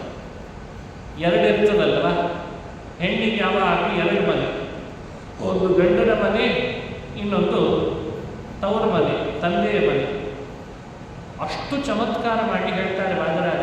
ಹಾಗಾಗಿ ಕಾಳಿಂದಿಯ ಕಲ್ಯಾಣವನ್ನು ಸ್ಮರಣೆ ಮಾಡಿದರೆ ನಮಗೇನು ಲಾಭ ಅಂದರೆ, ಯಮುನೆ ಯಾವತ್ತಿದ್ರೂ ನಮ್ಮನ್ನು ಕೃಷ್ಣನ ಮನೆಗೆ ಕಳಿಸ್ತಾಳೆ ಹೊರತು ಯಮನ ಮನೆಗೆ ಕಳಿಸಲ್ಲ, ಅಂದರೆ ನರಕಕ್ಕೆ ಕಳಿಸಲ್ಲ ಅಂತ. ಹೇಗೆ ಕೆಲಸ ಮಾಡ್ಲಿಕ್ಕೆ ಸಾಧ್ಯ? ತವ್ರ ಮನೆಗೆ ಹೋಗ್ಬೇಕಾದ್ರೆ ಯಮುನೆಯ ತವ್ರ ಮನೆಗೆ ಪಾಪ ಜಾಸ್ತಿ ಮಾಡಿರಬೇಕು. ಯಮುನೆಯಲ್ಲಿ ಯಾರು ಮುಳುಗುತ್ತಾರಲ್ಲ ಅವ್ರ ಪಾಪ ಎಲ್ಲ ಅವಳು ಕಳೆದು ಬಿಡ್ತಾಳೆ, ತವ್ರ ಮನೆಗೆ ಅವಳು ಕಳಿಸೋದೇ ಇಲ್ಲ, ಗಂಡನ ಮನೆಗೆ ಕಳಿಸ್ತಾಳೆ ಅಂತ ಚಮತ್ಕಾರ. ಹೀಗೆ ತವ್ರ ಮನೆ ಅತ್ತೆ ಮನೆ ಅನ್ನೋ ಭಾವನೂ ಯಮುನೆಯಲ್ಲಿ ಸ್ಮರಣೆಗೆ ಬಂದಿರಬೇಕು. ಲೌಕಿಕ ದೃಷ್ಟಿಯಲ್ಲಿ ಆ ಅಂಶ ವರ್ಣನೆ ಆದರೆ ಪಾಪ ಕಳಿತಾಳೆ ಅನ್ನೋ ಅಭಿಪ್ರಾಯವೂ ಯಮುನೆಯ ಬಗ್ಗೆ ತಿಳಿದಿರಬೇಕು. ಪಾಪ ಕಳೆಯುವ ಶಕ್ತಿ ಹೇಗೆ ಬಂತವಳಿಗೆ ಅಂತ ಕೇಳಿದ್ರೆ, ಪಾಪ ಎಲ್ಲ ಕಳೆಯೋದು ಕೃಷ್ಣ, ಅವನ ಕೈ ಹಿಡಿದ್ರಿಂದ ಅವಳಿಗೆ ಪಾಪ ಕಳೆಯುವ ಶಕ್ತಿ ಬಂತು ಅಂತ ಅದನ್ನು ಆಧ್ಯಾತ್ಮಿಕ ಚಿಂತನೆಯೂ ಬಂದಿರಬೇಕು. ನಾವ್ಯಾರು ಯಮುನೆಯಲ್ಲಿ ಸ್ನಾನ ಮಾಡಿದರೆ ನರಕದ ಭಯವನ್ನು ಪಡೆಯೋ ಹಾಗಿಲ್ಲ ಅಂತ ಅದರ ಸಂದೇಶವನ್ನು ಕೊಟ್ಟಿರಬೇಕು. ಇದು ಯಮುನೆಯ ವರ್ಣನೆ ಮಾಡುವಾಗ ತೋರಿಸಿದಂಥ ಒಂದು ಚಮತ್ಕಾರ. ಪತ್ನೀಂ ಚ ತಾಂ ಚ ಗೃಹೇ ವಾಸುದೇವ, ಹೀಗೆ ಅವಳೇ ಸ್ವತಃ ಬಯಸಿ ಶ್ರೀಕೃಷ್ಣನನ್ನು ವಿವಾಹ ಮಾಡಿಕೊಂಡು ಕೃಷ್ಣ ಪತ್ನಿ ಅಂತ ಅನಿಸಿದ್ದಾಳೆ. ಇದಾದ ಮೇಲೆ ಮತ್ತೊಂದು ಕಥೆಯನ್ನು ಭಗವತ್ಪಾದರು ನಿರ್ಣಯ ಮಾಡಿ ತಿಳಿಸ್ತಾರೆ. ಹಿಂದೆ ಒಬ್ಬ ಯಶೋದೆಯ ಮಗನಾಗಿ ಕೃಷ್ಣ ಬೆಳೀತಾ ಇರುವಾಗಲೇ ಯಶೋದೆಗೊಬ್ಬ ಅಣ್ಣ ಇದ್ದ. ಯಶೋಧಾದೇವಿಯ ಅಣ್ಣನ ಹೆಸರು ಕುಂಭ ಅಂತಿತ್ತು. ಆ ಕುಂಭ ಅಂತ ಹೇಳಿ ಕರೆದಿದ್ದಾರೆ, ಕುಂಭಕ ಅಂತ ಹೇಳಿ ಕರೆದಿದ್ದಾರೆ. ಕುಂಭಕನಿಗೊಬ್ಬಳು ಮಗಳು ಹುಟ್ಟಿದ್ಲು, ಅವಳ ಹೆಸರು ನೀಳ ಅಂತ. ನೀಳ ಅನ್ನುವ ನೀಳಾದೇವಿ ಲಕ್ಷ್ಮೀ ಸನ್ನಿಧಾನ. ಅವಳು ತಪಸ್ಸು ಮಾಡಿ ವಿಷ್ಣುನನ್ನು ಕೇಳ್ಕೊಂಡ್ಲಂತ, ನಾನು ಕೂಡ ವಿಷ್ಣುವಿಗೆ ಪತ್ನಿ ಆಗಿ ಕೃಷ್ಣನಿಗೆ ಪತ್ನಿ ಆಗಬೇಕು. ಯಾವ ಥರದ ಪತ್ನಿ ಆಗಬೇಕು? ಕೃಷ್ಣ ಎಲ್ಲರನ್ನು ವಿವಾಹ ಮಾಡಿಕೊಳ್ಳೋ ಮೊದಲೇ ನನ್ನನ್ನು ಮಾಡಿಕೊಳ್ಬೇಕು ಅಂತಿತ್ತು. ಉಪನಯನವೂ ಆಗಿರಲಿಲ್ಲ ಕೃಷ್ಣನಿಗೆ ಆವಾಗ. ಉಪನಯನಕ್ಕಿಂತಲೂ ಪೂರ್ವದಲ್ಲಿ ಕೃಷ್ಣನನ್ನು ವಿವಾಹ ಮಾಡಿಕೊಳ್ಬೇಕು ಅಂತಂದವಳು ನೀಳೆ ಅಂತ ವಿವರಣೆ ಕೊಟ್ಟಿದ್ದಾರೆ. ಈ ಮಹಾಭಾರತದ ಹರಿವಂಶದ ಭಾಗಗಳಲ್ಲಿ, ಇನ್ನಿತರ ಪುರಾಣಗಳ ಭಾಗಗಳಲ್ಲಿ ಮತ್ತೊಂದು ರೀತಿ ವರ್ಣನೆ ಇದೆ. ನಗ್ನಜಿತ್ ಅಂತ ಒಬ್ಬ ರಾಜ ಇದ್ದ. ಆ ರಾಜನಿಗೆ ಒಬ್ಬಳು ಮಗಳಿದ್ರು ನೀಳೆ ಅಂತ. ಆ ನೀಳೆಯನ್ನು ಕೃಷ್ಣ ವಿವಾಹ ಮಾಡಿಕೊಂಡ, ಅವಳು ಹೀಗೆ ಬಯಸಿದ್ಲು ಅಂತ ಕಥೆ ಬರ್ತದೆ. ಈಗ ಯೋಚಿಸಿದ್ರೆ ಕುಂಭಕನ ಮಗಳು ಒಬ್ಬಳಿದ್ಲು ನೀಲೆ, ಅವಳು ಯಶೋದೆಯ ಸಹೋದರ ಬೇರೆ ಕುಂಭಕ, ಅವಳನ್ನು ವಿವಾಹ ಮಾಡಿಕೊಂಡ ಅಂತ ಹೇಳು ಕಥೆ. ನಗ್ನಜಿತ್ ರಾಜನ ಮಗಳಿದ್ಲು ನೀಳೆ, ಅವಳನ್ನು ವಿವಾಹ ಮಾಡಿಕೊಂಡ ಕೃಷ್ಣ ಅಂತ ಹೇಳು ಕಥೆ. ಸಮಸ್ಯೆ ಏನೆದುರಾಯ್ತಿಲ್ಲಿ ಅಂದರೆ, ಕೃಷ್ಣ ಷಣ್ಮಹಿಷಿಯರಿಗೆ ಅಧಿಪತಿ ಆತ್ನೋ ಸಪ್ತಮಹಿಷಿಯರಿಗೆ ಅಧಿಪತಿ ಆತ್ನೋ ಅಂತ ಸಮಸ್ಯೆ ಎದುರಾಗ್ತದೆ. ಪುರಾಣದ ಕಥೆಯನ್ನು ಮಹಾಭಾರತ ಹೇಳುವಾಗ ಮಹಾಭಾರತ, ಭಾಗವತ ಹೇಳುವಾಗ ಭಾಗವತ, ಎರಡೂ ಹೇಳುವಾಗ ಪ್ರಸಂಗದಲ್ಲಿ ಇದನ್ನು ಮರೆತು ಅದನ್ನೂ ಮರೆತು ಅಂತೂ ಕೃಷ್ಣ ವಿವಾಹ ಮಾಡಿಕೊಂಡಿದ್ದ ಆವಾಗ ತಾತ್ವಿಕತೆ ಉಳಿಯಲ್ಲ, ಸಂಶೋಧನೆ ಆಗಲ್ಲ, ಎಲ್ಲ ಅನುಸಂಧಾನ ಮಾಡಿ ಹೇಳಬೇಕು.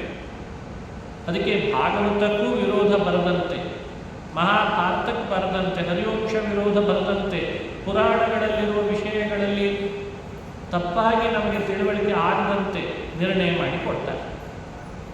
ಒಬ್ಬಳೇ ನೀಲೆ ಇಬ್ಬರೇ ಮಗಳಾಗಿ ಹುಟ್ಟಿದ್ಲಂತೆ. ಆ ಶಕ್ತಿ ಅವರಿಗಿದೆ. ದೇವಲೋಕದಲ್ಲಿ ವಾಸ ಮಾಡೋರಿಗೆಲ್ಲ ಅವಳು ಮೊದಲು ಹುಟ್ಟುವಾಗ ಕುಂಭಕನ ಮಗಳಾಗಿ ಹುಟ್ಟಿ ವಿವಾಹ ಮಾಡಿಕೊಳ್ಬೇಕು ಕೃಷ್ಣನನ್ನ ತಪಸ್ಸು ಮಾಡಿ ಕೇಳಿಕೊಂಡು, ನಾನು ಕೃಷ್ಣನನ್ನು ಎಲ್ಲರಿಗಿಂತ ಮೊದಲು ವಿವಾಹ ಮಾಡಿಕೊಳ್ಬೇಕು ಆಯಿತು ಅಂತ ಮಾಡಿಕೊಂಡು. ನಗ್ನಜಿತ್ ರಾಜನ ಮಗಳಾಗಿಯೂ ಅವಳೇ ಹುಟ್ಟಿದ್ಲಂತೆ. ಆಮೇಲೆ ಅವಳನ್ನ ನಗ್ನಜಿತ್ ರಾಜ ಹೇಗೆ ವಿವಾಹ ಮಾಡಿಕೊಟ್ಟ? ಕ್ಷತ್ರಿಯನಾದ್ರಿಂದ ಸ್ವಯಂವರ ಮಾಡ್ತಾ ಇದ್ದ. ಅವನ ಹತ್ರ 7 ಎತ್ತುಗಳಿದ್ವಂತೆ. ಆ 7 ಎತ್ತುಗಳನ್ನು ಏಕಕಾಲದಲ್ಲಿ ಗಂಟು ಬಿಚ್ಚಬೇಕು, ಬಿಟ್ಬಿಡಬೇಕು. ಎತ್ತಿನ ಹಬ್ಬ ಅಂತ ನಡೀತದೆ, ನೀವು ಕೇಳಿರ್ಬೇಕು ಅದನ್ನು. ಅದಕ್ಕೇನೋ ಒಂದು ಹೆಸರಿದೆ, ಕಂಬಳ ಅಂತೇನೋ ಒಂದು ಹೆಸರು. ಅದರದ್ದೇ ಒಂದು ರಾಜಕೀಯದ ಗಲಾಟೆ ಆಗಾಗ ಬರ್ತಾ ಇರ್ತದೆ. ನೀವು ನನಗಿಂತ ಚೆನ್ನಾಗಿ ನೋಡಿರ್ತೀರ ಅದ್ರ ಬಗ್ಗೆ. ಈ ಬಿಸಿಲುಗಾಲ ಶುರು ಆದ ಕೂಡಲೇ ಈ ಕಂಬಳದ ಹಾವಳಿ ಶುರು ಆಗ್ತದೆ, ಸಂಕ್ರಾಂತಿ ಹೊತ್ತಿ. ಆಮೇಲೆ ಅಲ್ಲಲ್ಲಿ ರಾಜಕೀಯ ಪಕ್ಷಗಳು ಅದರ ಬೇಳೆ ಬೇಯಿಸ್ಕೊಂಡು ಕೂಡಲೇ ಮತ್ತೆ ತಣ್ಣಗಾಗಿಬಿಡ್ತಾರೆ, ಬೈ ಎಲೆಕ್ಷನಿಗೆ ಪ್ರಚಾರಕ್ಕೆ ಹೋಗ್ಬಿಡೋರು. ಈ ಥರ ಕಂಬಳ ಅಂತ. ಹಂಗೆ ಆ ಕಾಲದಲ್ಲಿ ಕೃಷ್ಣನೂ ಕೂಡ ಈ 7 ಎತ್ತುಗಳನ್ನು ಒಟ್ಟಿಗೆ ಕಟ್ಟಬೇಕು. ಕಟ್ಟಿದರೆ ಮಾತ್ರ ನೀಳೆಯನ್ನು ಕೊಡ್ತೇನೆ ಅಂತ ಅಂದ ನಗ್ನಜಿತ್ ರಾಜ. ಅದಕ್ಕೇನಂತೆ ಅಂದ ಕೃಷ್ಣ, 7 ಆವರಣದ ಬ್ರಹ್ಮಾಂಡವನ್ನೇ ಹೊಟ್ಟೆಯಲ್ಲಿ ಇಟ್ಕೊಂಡ ನನಗೆ 7 ಎತ್ತು ಕಟ್ಟೋದು ಎಷ್ಟೊತ್ತು ಅಂತಂದ ಕೃಷ್ಣ. ಈ ಆವರಣ 7 ಇದ್ದಾಗ ಬ್ರಹ್ಮಾಂಡದಲ್ಲಿ ಸಪ್ತಾವರಣ, ಅದನ್ನೇ ನುಂಗಿ ನೀರು ಕುಡಿದು ಬಿಡ್ತಾನೆ ಪ್ರಳಯ ಕಾಲದಲ್ಲಿ. 7 ಎತ್ತು ಕಟ್ಟೋದು ಕಷ್ಟವೇ? ಬಿಡುವಂತ 7 ಎತ್ತುಗಳನ್ನು ಬಿಟ್ಟ. ಅದನ್ನು ಹಿಂಬಾಲಿಸಿಕೊಂಡು ಹೋಗಿ ಕೃಷ್ಣ ತನ್ನ ಶೌರ್ಯ ಮೆರಿತಾನೆ, ತನ್ನ ಪರಾಕ್ರಮ ಮೆರಿತಾನೆ. ಶ್ರೀಹರಿ ಸರ್ವಶಕ್ತ 7 ಎತ್ತುಗಳನ್ನು ಏಕಕಾಲದಲ್ಲಿ ಹಗ್ಗ ಗಟ್ಟಿ ಹಿಡಿದು ಕಟ್ಟಿ ತೋರಿಸಿದ್ದಂತೆ ಆ ನಗ್ನಜಿತ್ತನಿಗೆ ಈಗಲಾದರೂ ಮಗಳನ್ನು ಕೊಡ್ತೀಯೋ ಇಲ್ಲೋ ಅಂತ. ಇದೊಂದು ಪದ್ಧತಿ. ಕ್ಷತ್ರಿಯರು ಕನ್ಯೆಯನ್ನು ಕನ್ಯಾದಾನ ಮಾಡೋದು ಅಂದರೆ ವರನ ಶೌರ್ಯ ಪರೀಕ್ಷೆ ಮಾಡಿ ಮಾಡಬೇಕಂತ. ಇದು ಆ ಕಾಲದಲ್ಲಿದ್ದ ವ್ಯವಸ್ಥೆ. ಹಾಗೆ ಎಂಥ ಶೌರ್ಯ ಪ್ರದರ್ಶನ ಮಾಡಬೇಕಿತ್ತು ಅಂದರೆ ನೋಡಿ, ಅರ್ಜುನನಿಗೆ ದ್ರೌಪದಿಯನ್ನು ಕಲ್ಯಾಣ ಮಾಡಿಕೊಳ್ಳಲಿಕ್ಕೆ ಮತ್ಸ್ಯಯಂತ್ರನೇ ಭೇದಿಸಬೇಕಾಯಿತು. ಹೀಗೆ ಆ ಕಾಲದ ಪದ್ಧತಿ. ಅದರಂತೆ ಕೃಷ್ಣನು ಮಾಡ್ತಾನೆ, ಎಲ್ಲರನ್ನ ಗೆಲ್ತಾನೆ. ಎಲ್ಲರೂ ಸೋತ್ರಂತೆ, ಎಲ್ಲರೂ ಸೋತು 7 ಎತ್ತುಗಳು ಸೋತು ಸುಮ್ಮನಾಗಿ ಹಣ್ಣಾಗಿಬಿಟ್ವಂತೆ. ಸುಮ್ಮನೆ ಬಿಡಲಿಲ್ಲ ಎತ್ತನ್ನು, ಅವುಗಳ ಕೋಡು ಬೇರೆ ಹಿಡಿದು ಸೀಳಿ ಕೊಂದು ಹಾಕಿಬಿಟ್ಟ. ಯಾಕೆ ಅಂದರೆ ಶಿವನ್ ವರ ಪಡ್ಕೊಂಡು ಅವಧ್ಯರಾದ ಅಸುರರೇ ಎತ್ತಿನ ರೂಪದಲ್ಲಿ ಬಂದಿದ್ರಂತೆ. ಇದು ಒಂದು ಭೂಭಾರವೇ.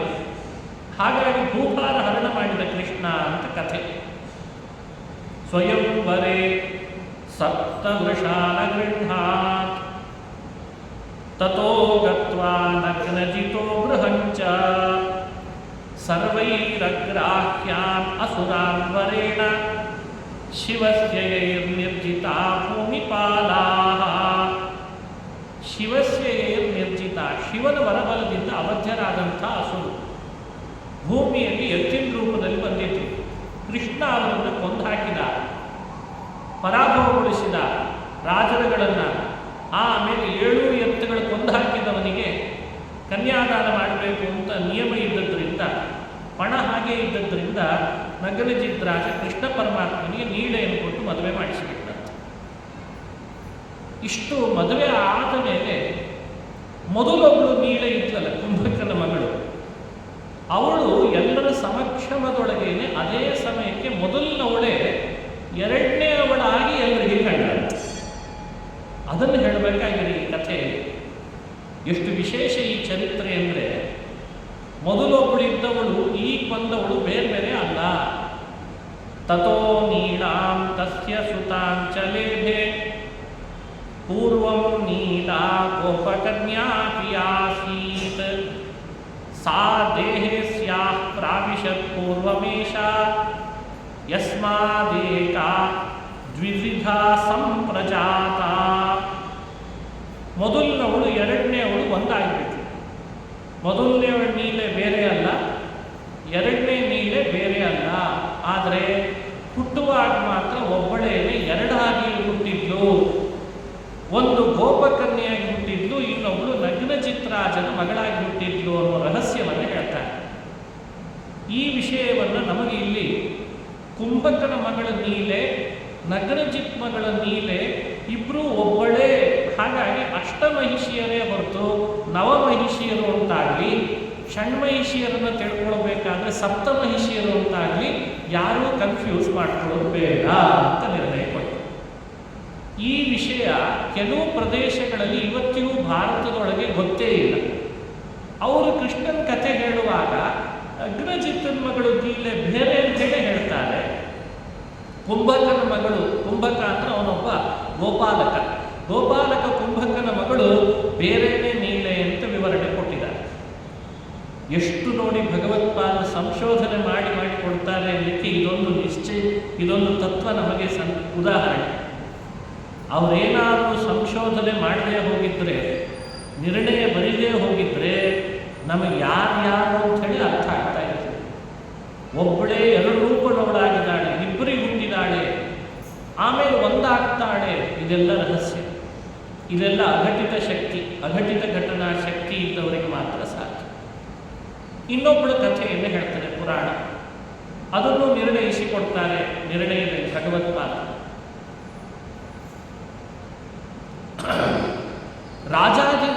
ರಾಜಾಜಿದೇವಿ ಅಂತ ಒಬ್ಬಳಿದ್ರು, ವಸುದೇವನ ಸಹೋದರಿ. ವಸುದೇವನಿಗೆ ಸುಮಾರು ಜನ ಸಹೋದರಿಯರಿದ್ದರು, ಅದರಲ್ಲಿ ರಾಜಾಜಿದೇವಿ ಅಂತ ಒಬ್ಬಳು. ಅವಂತಿ ದೇಶಕ್ಕೆ ಮದುವೆ ಮಾಡಿ ಕೊಟ್ಟಿದ್ದ. ಅವಂತಿ ದೇಶ ಅಂದರೆ ಭಾರತದಲ್ಲಿ ಇವತ್ತು ಉಜ್ಜಯಿನಿಗೆ ಹೆಸರು. ಇವತ್ತು ಉಜ್ಜಯಿನಿ ಅಂತ ನೋಡ್ತಿದ್ದೇವೆ ನಾವು ಅದನ್ನು, ಅವತ್ತು ಅದನ್ನು ಅವಂತಿಪುರ ಅಂತ. ಕೃಷ್ಣ ಅಲ್ಲೇ ಅಧ್ಯಯನ ಮಾಡಿದ ಅಂತ ಕೇಳ್ತೇವೆ. ಶ್ರೀಕೃಷ್ಣನ ಗುರುಕುಲ ಅಲ್ಲೇ ಇತ್ತಂತೆ, ಸಾಂದೀಪಿನಿ ಆಚಾರ್ಯರ ಗುರುಕುಲ ಅದು. ಅವಂತಿಪುರಕ್ಕೆ ವಿವಾಹ ಮಾಡಿಕೊಟ್ಟಿದ್ದ. ರಾಜಾಜಿದೇವಿ ಅವಳ ಮಗಳನ್ನು ಪಡೆದಿದ್ದು. ಜಯತ್ಸೇನ ಅಂತ ಒಬ್ಬ ರಾಜ, ಜಯತ್ಸೇನನ ಮಗಳಾಗಿ ಹುಟ್ಟಿದ್ದು ಅವಳಿಗೆ ಮಿತ್ರವಿಂದ ಅಂತ ಹೆಸರು. ಹೀಗೆ ಜಯತ್ಸೇನ ರಾಜಾಜಿದೇವಿ ದಂಪತಿಗಳಲ್ಲಿ ಮಿತ್ರವಿಂದ ಅಂತ ನೋಡು ಹುಟ್ಟಿದಾಳೆ. ಅವಳಿಗಿಬ್ಬರು ಸಹೋದರರಿದ್ದರು, ಒಬ್ಬ ವಿಂದ, ಇನ್ನೊಬ್ಬ ಅನುವಿಂದ ಅಂತ. ವಿಂದಾನುವಿಂದರಿಬ್ಬರನ್ನ ಇವಳ ಮೇಲಿರೋ ಆಸೆಯಿಂದ ದುರ್ಯೋಧನ ವಿಂದಾನುವಿಂದರ ಜೊತೆಗೆ ಸಖ್ಯ ಬೆಳೆಸಿದಂತೆ. ಜಯತ್ಸೇನನ ಮಕ್ಕಳಿಬ್ಬರು ವಿಂದಾನುವಿಂದರು ನನ್ನ ವಶರಾಗಿ ಬಿಟ್ಟರೆ ಇಂದಲ್ಲ ನಾಳೆ ಮಿತ್ರವಿಂದೇನ ನಾನೇ ಪಡೆಯಬಹುದು ಅಂತ ಹೊಂಚಾಕಿಟ್ಟಂತೆ. ಯಾರ್ಯಾರು ಕ್ಷತ್ರಿಯ ದೊಡ್ಡ ದೊಡ್ಡ ರಾಜರು ಮನೆಯಲ್ಲಿ ಕನ್ಯೆಯರನ್ನು ಪಡೆದಿರ್ತಿದ್ರೋ ಅವತ್ತೇ ಆ ಕ್ಷತ್ರಿಯ ರಾಜರುಗಳಿಗೆ ಅಲ್ಲಲ್ಲಿ ಸುದ್ದಿ ಹೋಗ್ಬಿಡ್ತಿತ್ತಂತೆ. ಅಲ್ಲೊಬ್ಬಳು ಮಗಳು ಹುಟ್ಟಿದಾಳೆ, ಇಲ್ಲೊಬ್ಬಳು ಮಗಳು ಹುಟ್ಟಿದಾಳೆ, ಅವಳನ್ನು ನಮ್ಮ ಮನೆಗೆ ತಂದುಕೋಬೇಕು, ಇವಳನ್ನು ಅವ್ರ ಮನೆಗೆ ಕೊಡಿಸ್ಬೇಕು.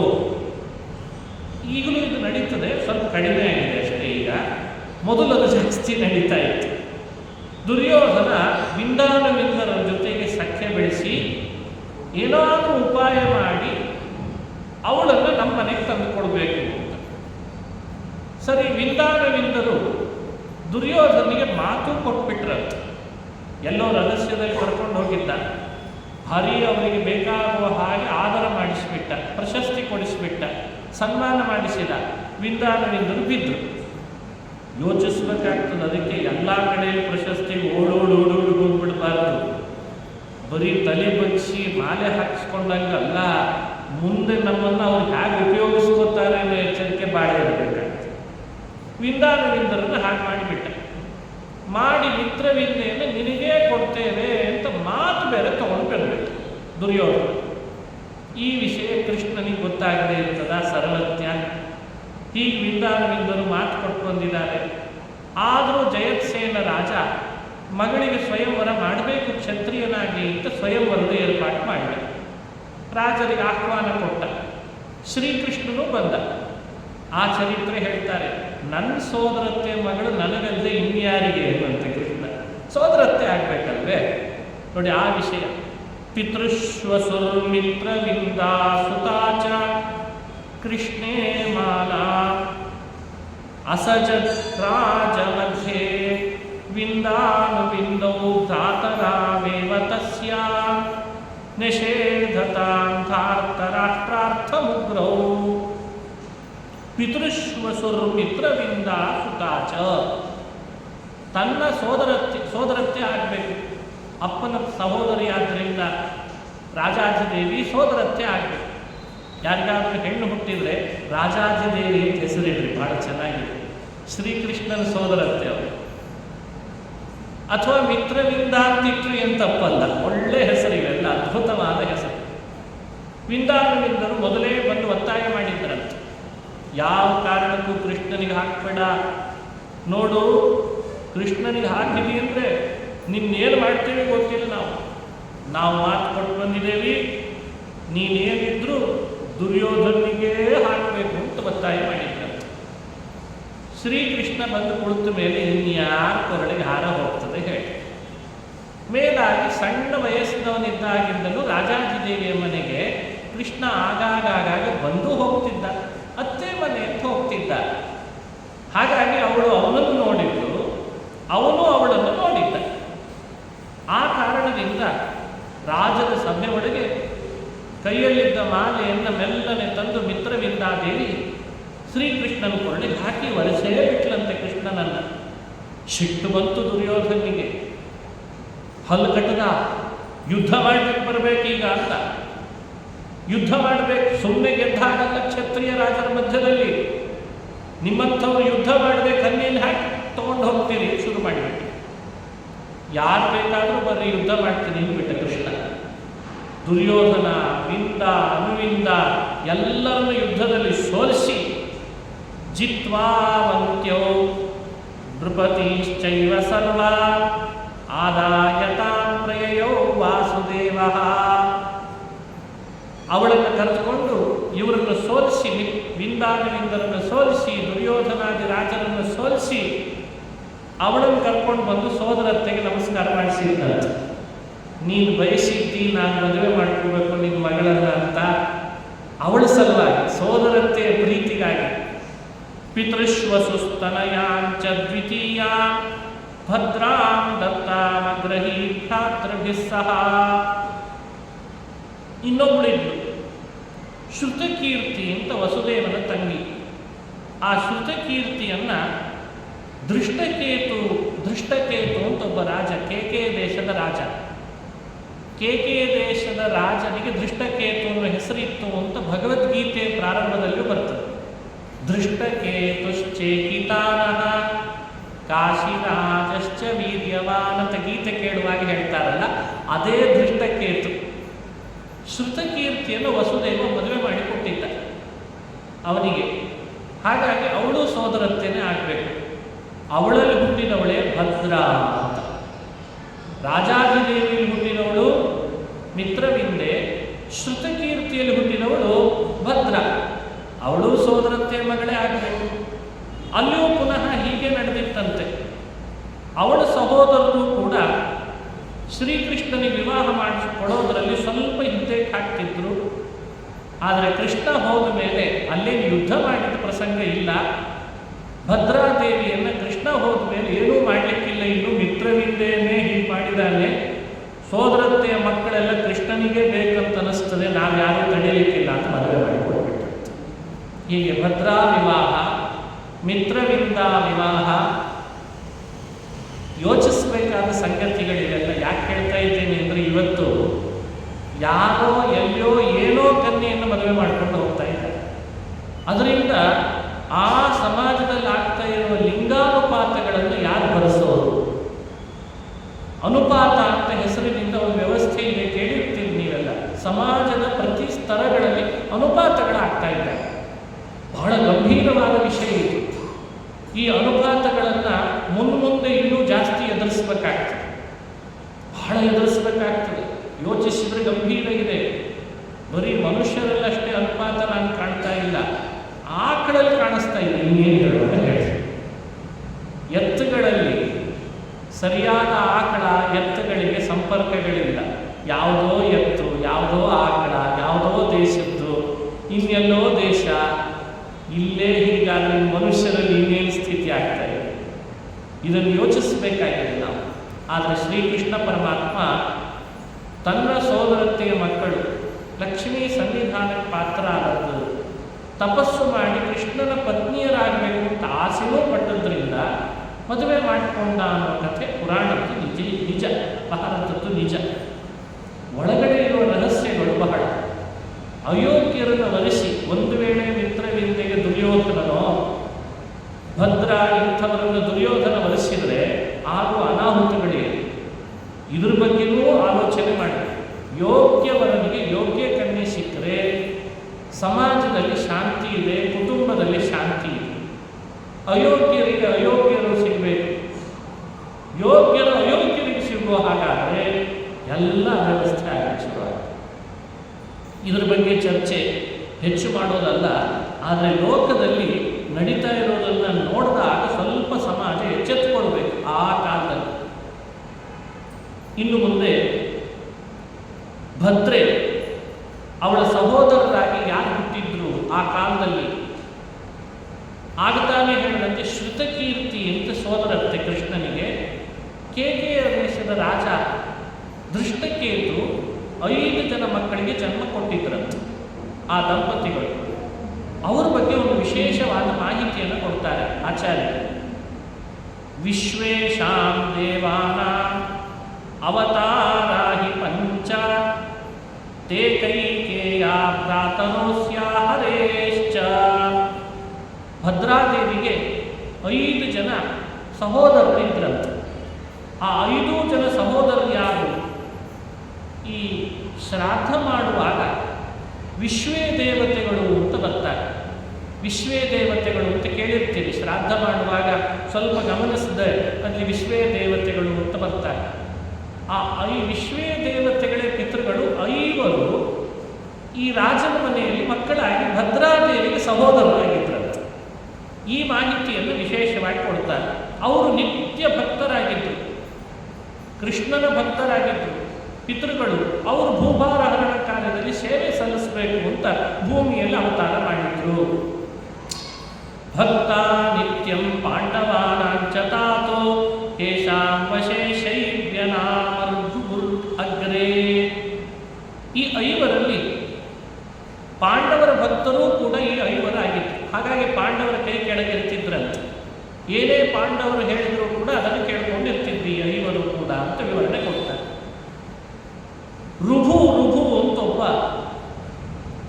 ಆ ಋಭು ಅನ್ನುವಂಥ ದೇವತೆ ಅವನೇ ಶೈವ್ಯ ಅಂತಾಗಿ ಭೂಮಿಯಲ್ಲಿ ಹುಟ್ಟಿದ್ದ. ಶೈವ್ಯ ಅಂತ ಒಬ್ಬ ರಾಜ ಭೂಮಿಯಲ್ಲಿ ಹುಟ್ಟಿದ್ದ.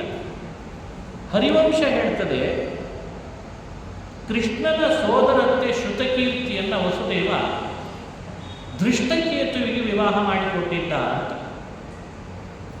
ಆದರೆ ಮತ್ತೊಂದು ಪುರಾಣದಲ್ಲಿದೆ, ಆ ಶ್ರುತಕೀರ್ತಿಯನ್ನು ವಿವಾಹ ಮಾಡಿಕೊಟ್ಟದ್ದು ಶೈವ್ಯನಿಗೆ ಅಂತಿದೆ. ಹೀಗೆ ಶೈವ್ಯನೋ ಶ್ರುತಕೀರ್ತಿಯ ಗಂಡ ಅಥವಾ ದೃಷ್ಟಕೇತುವೋ ಈ ಸಮಸ್ಯೆ ಎದುರಾಗ್ತದೆ. ಇದನ್ನು ಹೇಗೆ ಪರಿಹಾರ ಮಾಡಿ? ಅದಕ್ಕೆ ಭಗವತ್ಪಾದರು ನಿರ್ಣಯಿಸಿಕೊಡ್ತಾರೆ.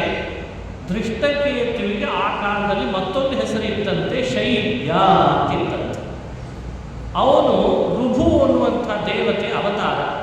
ಹಾಗಾಗಿ ಹರಿವಂಶ ಇತರ ಪುರಾಣಗಳಲ್ಲಿ ಶೈವ್ಯ ದೃಷ್ಟಕೇತು ಅನ್ನೋ ಹೆಸರು ಬದಲಾಯಿಸಿದ ಮಾತ್ರಕ್ಕೆ ವ್ಯಕ್ತಿ ಬದಲಾಯಿಸೋದಲ್ಲ, ಒಬ್ಬನಿಗೆ 2 ಹೆಸರಿತ್ತು ಅಂತ ನಿಶ್ಚಯ ಮಾಡಿ ತಿಳಿದುಕೊಳ್ಬೇಕು. ಹೀಗೆ ಅನುಸಂಧಾನ ಮಾಡಬೇಕು. ಅವನಿಗೆ ಸಂತರ್ಧನ ಪ್ರತರ್ಧನ ಅಂತೆಲ್ಲ ಹರಿವಂಶದಲ್ಲಿ ಬರ್ತದೆ. ಆ 5 ಹೆಸರು, 5 ಜನ ಮಕ್ಕಳು. ಆ 5 ಜನ ಮಕ್ಕಳು ಹುಟ್ಟಿದ ಮೇಲೆ ಭದ್ರಾದೇವಿ ಹುಟ್ಟಿದ್ಲು. ಆ ಭದ್ರಾದೇವಿಯಲ್ಲಿ ಕೃಷ್ಣನಿಗೆ ಕಲ್ಯಾಣ ಮಾಡಿಕೊಟ್ರು ಅಂತ ಈ ಚರಿತ್ರೆಯನ್ನು ಅನುಸಂಧಾನ ಮಾಡಬೇಕು. ಇದು ಭದ್ರಾ ಕಲ್ಯಾಣ. ಹೀಗೆ ಭದ್ರಾ ಕಲ್ಯಾಣ, ಮಿತ್ರವಿಂದ ಕಲ್ಯಾಣ, ಇದಾದ ಮೇಲೆ ನೀಳಾ ಕಲ್ಯಾಣ ಈಗಾಗಲೇ ಮುಕ್ತಾಯ ಆಯಿತು. ನೀಲಾ ಕಲ್ಯಾಣ, ಮುಂದೆ ಇನ್ನೊಬ್ಬಳು ಲಕ್ಷಣ ಅಂತ ಲಕ್ಷಣ ಕಲ್ಯಾಣವನ್ನು ಕೂಡ ನಿಶ್ಚಯಿಸಿಕೊಡ್ತಾರೆ. ಇದು ಸ್ವಲ್ಪ ವಿಸ್ತಾರವಾದ ಕಥೆ. ಮದ್ರ ದೇಶದಲ್ಲಿ ಹುಟ್ಟಿದಂಥ ಮಹಾನುಭಾವರು ಲಕ್ಷಣಾದೇವಿ. ಸಾಮಾನ್ಯರಲ್ಲ ಇವಳು. ಈ ಮದ್ರ ದೇಶದಲ್ಲಿ ಹುಟ್ಟಿದಂಥ ರಾಜ, ಮದ್ರ ರಾಜ, ತಲೆ ಹುಟ್ಟಿದಂಥ ಮಗಳು ಲಕ್ಷಣಾದೇವಿಯನ್ನು ಸ್ವಯಂವರ ಮಾಡಿ ಯೋಗ್ಯ ವರನಿಗೆ ಕೊಡಬೇಕು ಅಂತ ನಿಶ್ಚಯಿಸಿದ. ಶಿವನನ್ನು ಕುರಿತು ತಪಸ್ಸು ಮಾಡಿದ್ದಂತೆ ಹಿಂದೆ. ತಪಸ್ಸು ಮಾಡಿದಾಗ ಶಿವ ಪ್ರಕಟನಾಗಿ ಕೇಳಿದ, ಏನು ಬೇಕು ವರ ನಿನಗೆ ಅಂತ ಮದ್ರರಾಜನ. ಆತ ಹೇಳ್ದ, ನನಗೆ ಪಿನಾಕ ಅಂತ ನಿನ್ನ ಬಳಿಯಿದ್ದ ಧನುಸ್ಸನ್ನು ಕೊಟ್ಬಿಡು, ನನಗೆ ಹುಟ್ಟಿದ ಕನ್ಯೆಯನ್ನು ಯಾರು ಮದುವೆ ಮಾಡ್ಕೊಳ್ತೇನೆ ಅಂತ ಬರ್ತಾರೆ, ಆ ಪಿನಾಕ ಧನುಸ್ಸಿನಿಂದ ಮತ್ಸ್ಯಯಂತ್ರ ಭೇದನ ಮಾಡಿದರೆ ಮಾತ್ರ ಕೊಡ್ತೇನೆ ಅಂತಂದ. ಸರಿ ಅಂತ ಶಿವ ಅವನಿಗೆ ಪಿನಾಕ ಧನುಸ್ಸನ್ನು ಕೊಟ್ಟು ಜೊತೆಗೆ ಬಾಣಗಳನ್ನು ಕೊಟ್ಟು, ಮತ್ಸ್ಯಯಂತ್ರ ಯಾರು ಭೇದಿಸ್ತಾರೋ ಇದನ್ನು ಎತ್ತಿ ಅದನ್ನು ಹೆದೆಯೇರಿಸಬೇಕು, ಮತ್ಸ್ಯಯಂತ್ರ ಭೇದಿಸಬೇಕು, ಯಂತ್ರ ಭೇದಿಸಿದ ಮೇಲೆ ಕನ್ಯಾದಾನ ಮಾಡಿಕೊಡ್ಬೇಕು ಅಂತ ವಿಷಯ ಮಾಡಿದ್ದ, ಪ್ರತಿಜ್ಞೆ ಮಾಡಿದ್ದ, ಪಣ ಇಟ್ಟಿದ್ದ. ಅಷ್ಟು ವಿಷಯವನ್ನು ಅನುಸಂಧಾನ ಮಾಡಿಸ್ತಾರೆ ಭಗವತ್ಪಾದ. ಸ್ವಯಂವರಕ್ಕೆ ಅಂತ ಎಲ್ಲರಿಗೆ ಆಹ್ವಾನ ಮಾಡಿದ. ಆ ಕಾಲದ ರಾಜರೆಲ್ಲ ಸೇರಿದರು. ಪಿನಾಕ ಧನುಸ್ಸನ್ನು ಇಟ್ಟ. ಧನುಸ್ಸನ್ನು ಹೆದೆ ಏರಿಸಿ ಬಾಣ ಬಿಡಬೇಕು, ಯಂತ್ರ ಭೇದಿಸಬೇಕು ಅಂದರೆ ಸಾಧ್ಯ ಆಗ್ತಾ ಇರಲಿಲ್ಲ, ಅಷ್ಟು ಸುಲಭ ಇರಲಿಲ್ಲ. ಅದನ್ನು ಭಗವತ್ಪಾದರು ಸ್ವಲ್ಪ ವಿಸ್ತಾರ ಮಾಡಿ ಹೇಳ್ತಾರೆ ಈ ಚರಿತ್ರೆಯನ್ನು. ಯಾಕೆ ಆಗ್ತಿರಲಿಲ್ಲ ಅಂತ. ಏನಂಥ ಸಮಸ್ಯೆ ಅರ್ಜುನನಿಗೆ ಆಗ್ತಿರಲಿಲ್ಲ.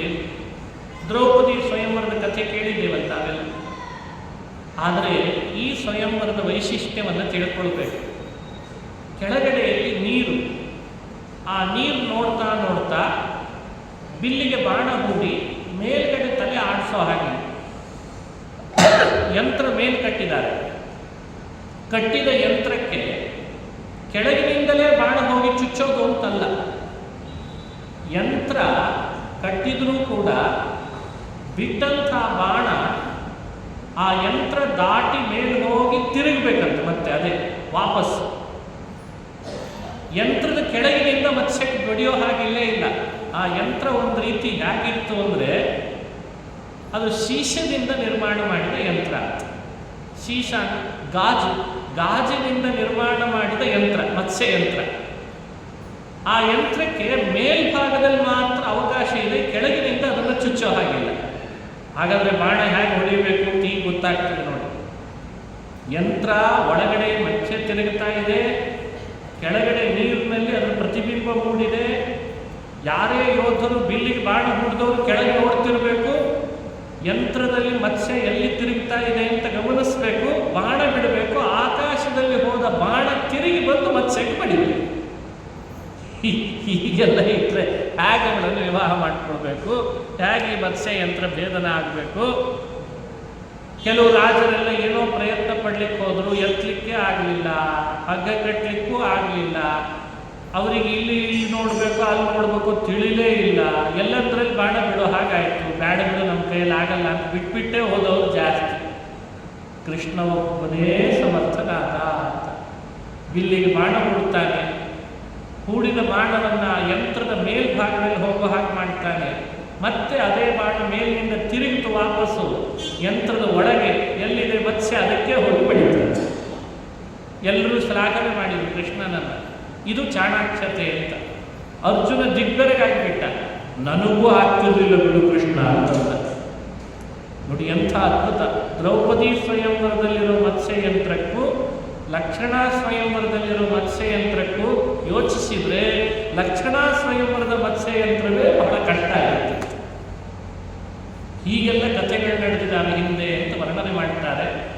ನಾಳೆ ಆ ಮತ್ಸ್ಯ ಯಂತ್ರ ಭೇದನೆ, ಲಕ್ಷಣಾ ಸ್ವಯಂವರ ಕೃಷ್ಣ ಮಾಡಿದ್ರ ಬಗ್ಗೆ ಮುಂದುವರಿಸೋಣ ಅಂತ ಹೇಳ್ತಾ ಶ್ರೀಕೃಷ್ಣ ಅರ್ಪಣಮಸ್ತು.